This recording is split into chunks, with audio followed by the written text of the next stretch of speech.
ভোরের আলো ফোটার আগেই শুরু হয় তার দিন। কাঁধে পত্রিকার ঝোলা, হাতে খবরের কাগজের বান্ডিল আর মুখে হালকা হাসি। এই নিয়েই তিনি বেরিয়ে পড়েন শহরের পথে পথে। রোদ বৃষ্টি, শীত গরম কোনো কিছুই তার মুখের হাসি মুছে দিতে পারেনি। শহরের পরিচিত মুখ, সবাই এক নামে চেনে পেপার জামিল বলে। কিন্তু সেই হাসির আড়ালেই লুকিয়ে আছে এক গভীর নীরব সংগ্রাম, যা বহন করেই তিনি বেঁচে আছেন 3 দশকেরও বেশি সময় ধরে। পরে আমারে খেয়াল খবর লয়, আইসা রাত্রে বাসায় আসে রাত 10টায়।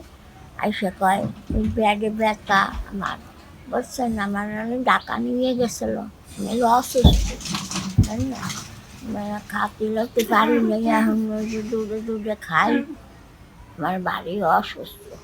জন্ম থেকেই বাক প্রতিবন্ধী জামিল। মুখে কোনো শব্দ নেই, কিন্তু মুখভঙ্গিতে আছে এক ধরনের সহজ সরল হাসি, যা দেখে বোঝার উপায় নেই তার জীবনের ভেতরের কষ্টটা কত গভীর।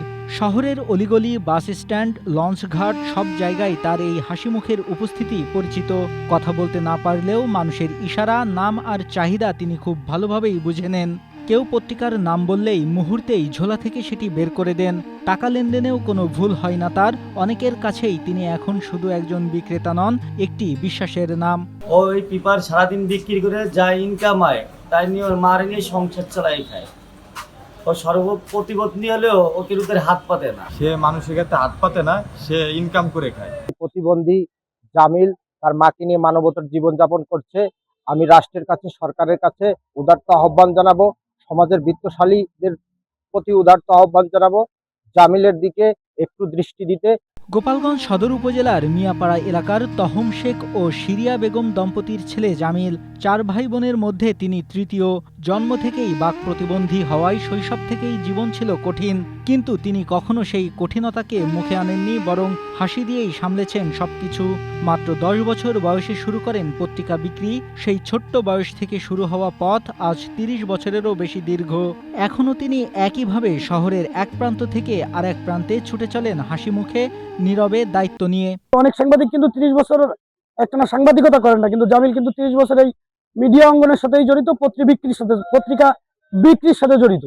সাংবাদিকরা যেমন সংবাদ প্রচার করেন, জামিল কিন্তু এই প্রচারিত সংবাদগুলো মানুষের দ্বারে দ্বারে পৌঁছে দেয়।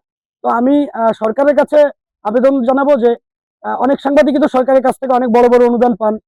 এইভাবে যদি জামিলকে এই অঙ্গনের মানুষ মনে করে বা কোনো মাধ্যম দিয়ে যদি বড় ধরনের কোনো সহযোগিতা এনে দেওয়া যায়, অন্তত শেষ জীবনটা এই অসহায় মানুষটা একটু অন্যভাবে কাটাতে পারবে। তবে সময়ের সঙ্গে বদলেছে বাস্তবতা। এখন মানুষ মোবাইলেই খবর পড়ে, ফলে পত্রিকা বিক্রি কমে গেছে। আয় কমেছে, কিন্তু দায়িত্ব কমেনি। সেই হাসিমুখ রেখেই তিনি এখন প্রতিদিন লড়াই করে যাচ্ছেন। এই আয়ের উপরেই চলে তার অসুস্থ মায়ের চিকিৎসা ও সংসার। একসময় সরকারি প্রতিবন্ধী ভাতা ছিল তার বড় ভরসা, কিন্তু এখন তা বন্ধ।